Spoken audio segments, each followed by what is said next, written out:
Played well. We were under a lot of pressure from Bath, and they played well in that first half. But we managed to dig in, stick really tight as a group, and claw our way, into the lead at half time. I thought when we did have the ball, we used it very intelligently and played with a lot of tempo and moved the ball to the width and really caused Bath a lot of troubles.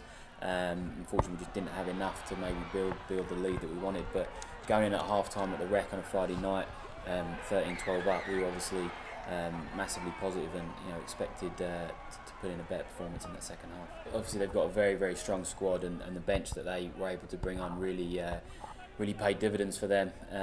But to be fair, we didn't start the second half very well. We allowed them to dictate the tempo of the game and bring their big strong ball carriers into the game, and allowed George Ford a bit of time on the ball. And ultimately, we were under the pump. I don't think we touched the ball for the first 10-15 minutes, and the game was almost lost by the time we did get an opportunity at the second half. So, we're disappointed at the way that we came out. We probably emptied the tank in that first half, and we just couldn't really get a foothold in that second half. And the momentum was all Bath's, and fair play to them. They're a very good team, very well coached team, and they took advantage of that. We've got opportunity to move up the table still.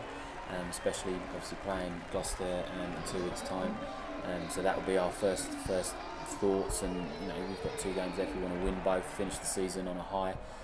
There's guys that will be leaving, and obviously guys that are staying that firstly they want to leave on good terms, but also the guys that are staying want to push to get that starting jersey for next year and put down a marker that they were the guys with the jersey at the end of the year. So they'll have dibs to it at the start of the season. So yeah, massive amount of things to play for. You want to try and finish as high as you can in the table.